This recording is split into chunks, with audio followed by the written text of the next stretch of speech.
বাবা যেমন পিসির ভাই হয়, তেমনি ভাই কাকাও তো পিসির ভাই হয়, তাই না? ভাই কাকা হাত কেটে ফেলেছে শুনে পিসি বোধহয় নিজেকে আর ধরে রাখতে পারেনি, তাই বোধহয় রাগের মাথা। খনা, তোমার পিসির অন্যায়গুলোর ওপর তুমি যুক্তি দেখাচ্ছ? তোমার সাহস তো কম নয়। একটা কথা মনে রেখো খনা, যে অন্যায় করে আর যে তার অন্যায়কে সমর্থন করে, তারা দুজনেই আমার কাছে সমান দোষী। মা, তুমি ভুল বুঝছো, একটু বোঝার চেষ্টা করো। ভাতৃবন্ধনের দিনে এক ভাই আর এক ভাইয়ের হাতে বন্দী, তখন সেই বোন বন্দী ভাইকেই সমর্থন করবে। এটা তো মানুষের স্বাভাবিক আবেগের ব্যাপার মা। তুমি তো বড়, তোমার তো জানা উচিত মা। আমি তোমাকে বারবার একই কথা বলবো, পিসি যা করেছে সেই আবেগের বশেই হিতাহিত জ্ঞান শূন্য হয়ে বাবাকে অপমান করেছে। তার সামনে শুধু একজন ভাই দাঁড়িয়ে আছে, রাগের মাথায় কে মন্ত্রী কে রাজা সেটা কি মাথায় থাকে? ভাই কাকার এই অবস্থার জন্য পুরোপুরি পিসি দায়ী, সেটা পিসি নিশ্চয়ই বুঝতে পেরেছে। এখন পিসি সেই কথা ভেবে খুবই কষ্ট পাচ্ছে যে যার জন্য এত কিছু সেই এখন মুক্ত, আর যে তার হাতের পুতুল সে এখন অন্ধকার কক্ষে বন্দী হয়ে আছে। মা, এখন পিসির কাছে এই স্বাধীনতা, এই মুক্তি এক বোঝা হয়ে দাঁড়িয়ে আছে। কিন্তু রাজৌদির মুখের কুকথা আর ওনার মুখের হিংস্রতা দেখে তো একবারের জন্য মনে হলো না খনা যে উনি খুব যন্ত্রণায় আছেন? যন্ত্রণা পেয়েছেন বলেই তো শান্তির খোঁজে পিসি তীর্থে যাওয়ার সিদ্ধান্ত নিয়েছে, যাতে ঈশ্বরের চরণের বসে সব দোষ পাপ ধুয়ে যায়। কিন্তু মা, ঈশ্বরের শরণাপন্ন হওয়ার জন্য এইভাবে তীর্থে যাওয়ার কি প্রয়োজন মা? ঈশ্বর তো সবার মধ্যেই আছেন, আমার মধ্যে আছেন, তোমার মধ্যে আছেন। আমরা সবাই মিলে পিসিকে খুব ভালোবাসা দিয়ে নিজের কাছে টেনে নিলে পিসি নিশ্চয়ই খুব শান্তি পাবে। নিজের কৃতকর্মের জন্য লজ্জিত হয়ে পিসি নিশ্চয়ই নিজেকে বদলেও নেবে মা। না মানা, আমরা কিছুতেই এইভাবে পিসিকে যেতে দিতে পারি না। যেভাবেই হোক আমি পিসিকে আটকাবই। তুমি রাজৌদিকে আটকাবে? হ্যাঁ, আমি আটকাবো। তোমার কি মাথা খারাপ হয়ে গেছে খনা? তুমি এমন একজনকে আটকাতে চাইছো যার জন্য দিনের পর দিন আমাদের সমস্যায় পড়তে হয়েছে। তুমি কি চাও রাজৌদির জন্য আমরা প্রতিনিয়ত যন্ত্রণায় ছটফট করি, আমরা দুঃখে থাকি? কিন্তু মা, খনা, দিদি যা বলছে তা ঠিক বলছে। রাজৌদির কারণে আমরা সবাই খুব কষ্ট পেয়েছি। তিনি চলে গেলে প্রাসাদের মঙ্গলই হবে। তোমরা কেন বুঝতে পারছো না? এইভাবে কাউকে আমরা যেতে দিতে পারি না। ও রাজিমা, তুমি ওদের বোঝাও না। খনা, দেখো খনা, তুমি এখন অনেকটাই অপরিণত। আমার মনে হয় এসব বিষয়ে তোমার নিজেকে দূরে সরিয়ে রাখাই উচিত হবে। না রাজিমা, আমি কিছুতেই পিসিকে এইভাবে যেতে দিতে পারি না। এই পরিবার কিছুতে এইভাবে ভেঙে যেতে পারে না। দেখুন রাজিমা, দেখুন রাজৌদি কেমন ভাবে আমার মেয়েটাকেও বশ করে ফেলেছে। একবার দেখুন, খনা সিংহলের ভাগ্য লক্ষ্মী হয়ে এমন একজনকে ধরে রাখতে চাইছে যে নিজেই দুর্ভাগ্যের প্রতীক। দিদি, দিদি তুমি খনাকে ভুল বুঝছো। ও কোনোদিনই অযৌক্তিক কথা বলে না। ও নিশ্চয়ই কোনো সঙ্গত কারণে রাজৌদিকে আটকাতে চাইছে। ঠিক বলেছো জান। মা, তুমি বোঝার চেষ্টা করো, পিসি আর ভাই কাকা দুজন দুজনকে কতটা ভালোবাসে। ভাই কাকা হাত কেটে ফেলেছে বলে পিসি এরকম করছে, আর ভাই কাকা যদি জানতে পারে যে পিসি তাকে ছেড়ে চলে গেছে, তাহলে বুঝতে পারছো কি হবে? ভাই কাকা নিজেকে আর সামলাতে পারবে না, আরো বড় কিছু ঘটাবে, আরো বড় বিপদ ঘনিয়ে আসবে সামনে। বেরিয়ে যাও খনা, বেরিয়ে যাও। আমি আর তোমার একটা কথাও শুনতে চাই না। মা, মা রাগ করো না, মা রাগ করো না। আমার মন বলছে পিসি চলে গেলে কিছু একটা অমঙ্গল হবে। মা, দয়া করে আমাকে একবার গণনা করে দেখতে দাও, একবার মা। দিদি, দিদি খনাকে একটা সুযোগ দিতেই হবে। ও যখন বলছে তখন তখন বিষয়টা নিয়ে একবার ভাবা উচিত। খনা, খনা চলো, এক্ষুনি গিয়ে তুমি গণনা করে দেখো যে তোমার সন্দেহ সঠিক কিনা। চলো খনা।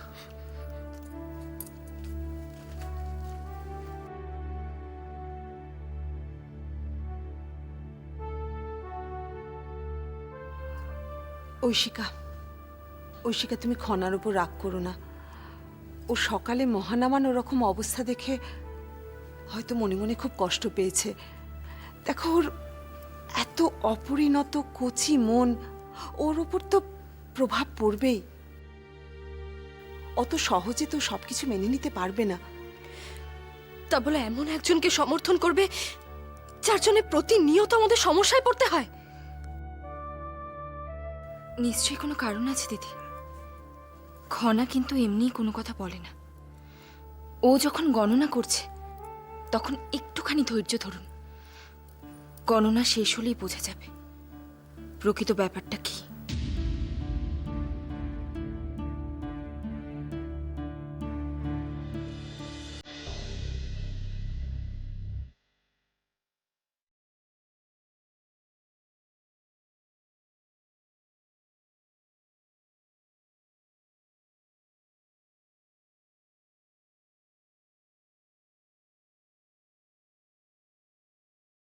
এতদিন তোমার সব ভবিষ্যৎবাণী অক্ষরে অক্ষরে মিলে গেছে, কিন্তু কিন্তু আজ আমি তোমার মুখ থেকে শুনতে চাই, জয়ম, আমি ভুল বলেছিলাম।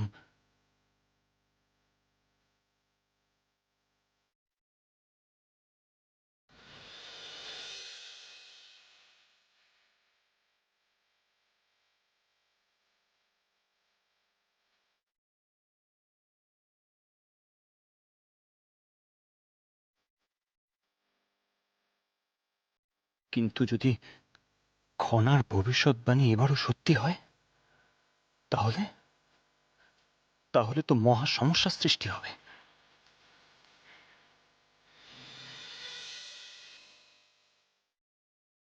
হয় রাজৌদির চলে যাওয়ার কথা জানতে পেরে কুমার রাগে শোকে অন্ধ হয়ে কিছু একটা করে বসবে, নয়তো নয়তো মুক্তি পাওয়ার পর সেও কোথাও একটা চলে যাবে।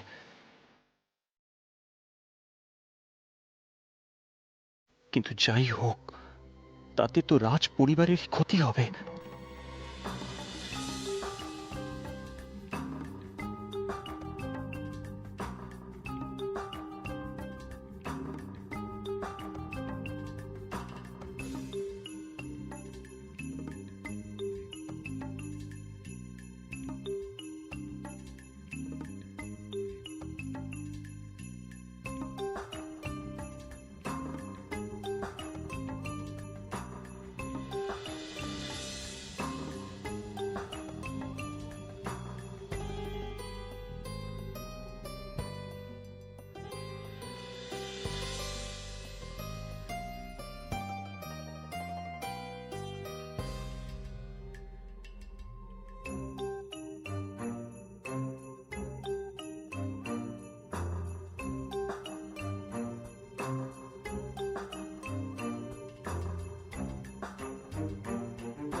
জয়ম, জয়, আমার গণনা নির্ভুল। খনা, খনা তুমি নিশ্চিত? হ্যাঁ জয়, আমার কোথাও কোনো ভুল নেই। পিসি প্রাসাদ ত্যাগ করে চলে গেলে সত্যি সিংহলের অমঙ্গল হবে।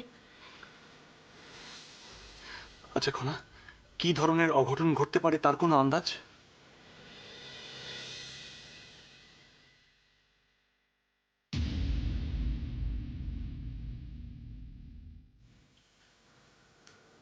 দক্ষিণ পূর্ব দিক থেকে বিপদের সম্ভাবনা রয়েছে।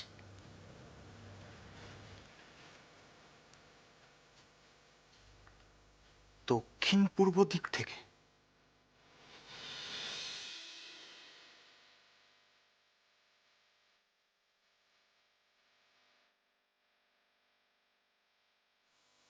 কি ভাবছো জয়? কিছু না খনা। চলো খনা, আগে গিয়ে দিদিকে খবরটা জানিয়ে আসি। চলো। চলো।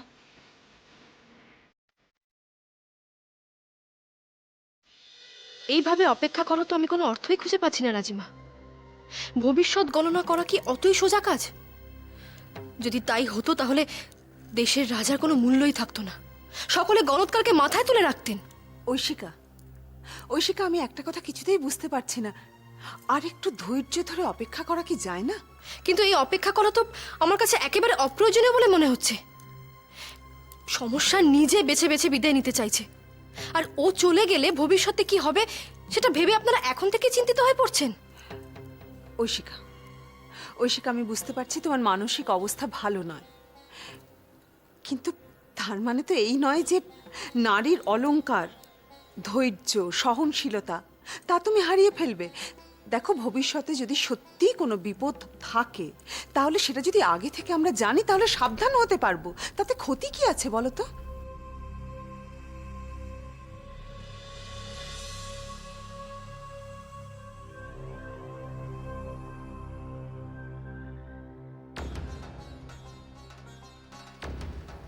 রাজিমা,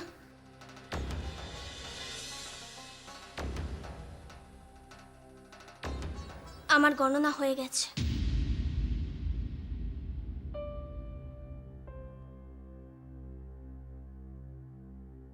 কি বলছে তোমার গণনা? পিসি চলে গেলে সিংহলে সমূহ বিপদের সম্ভাবনা রয়েছে।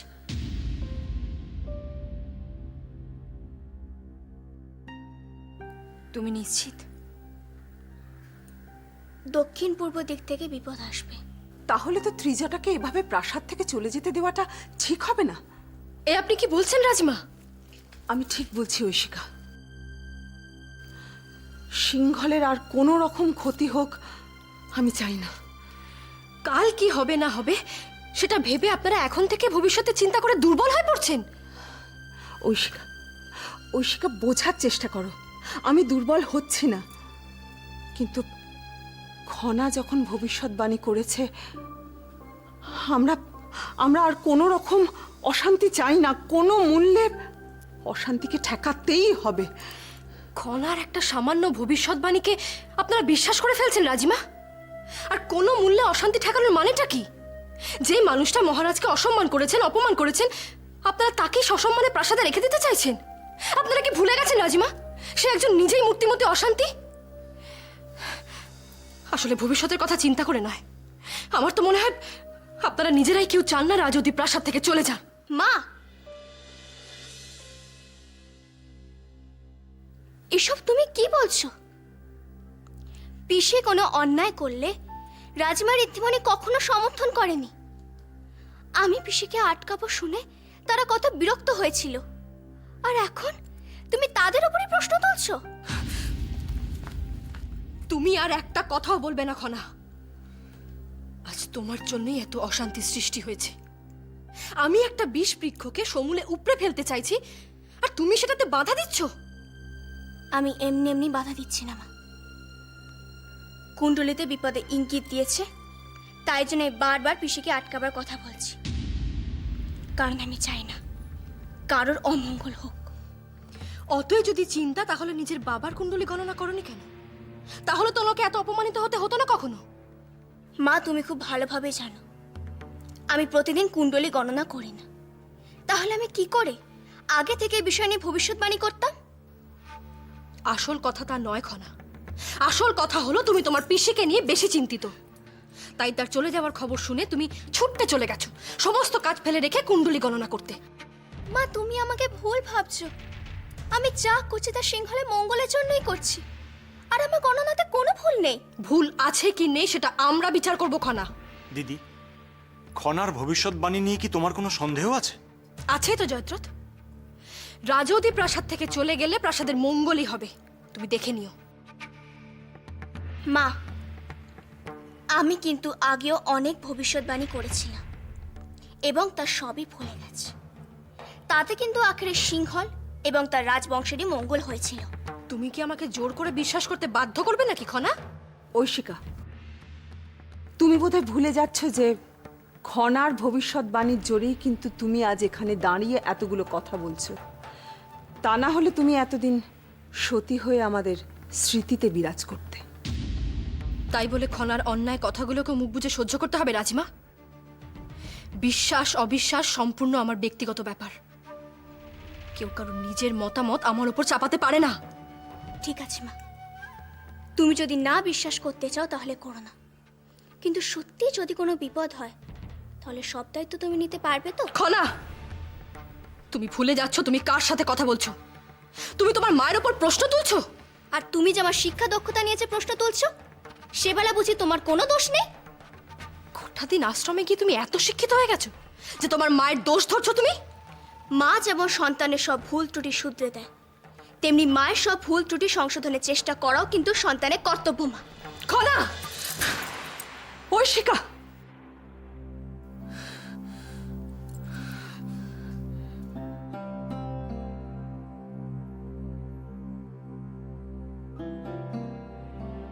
যথেষ্ট হয়েছে। ঐশিকা, তুমি কি পাগল হয়ে গেছো? ওইটুকুন একটা বাচ্চা মেয়েকে ওভাবে কেউ মারে? হ্যাঁ, বাচ্চা মেয়ের মতো থাকে না কেন রাজিমা? কেন এত বড় বড় কথা বলে? কেন নিজের বাবার অপমান মুখ বুজে সহ্য করে? কেন নিজের মায়ের দিকে আঙুল তোলে? ঐশিকা, ঐশিকা, তুমি যদি গভীরভাবে বুঝতে তাহলে খুব সহজেই বুঝতে পারতে এখানে খনার কোনো দোষ নেই। যথেষ্ট বুঝেছি রাজিমা। ওরা যে আমার খনাকে পুরোপুরি ভাবে বশ করে নিয়েছে সেটা বুঝতে আমার একটুও বাকি নেই। দিদি, দিদি, কোথাও একটা ভুল বোঝাবুঝি হচ্ছে। তুমি ভুল ধারণা পোষণ করছো। ভুল ধারণা আমি নয় জয়দ্রথ, ভুল ধারণা খনা পোষণ করছে। ও ভেবে বসেছে ও যা বলছে সেটাই সঠিক আর সেটাই বেদবাক্য, সব ভুলে যাবে।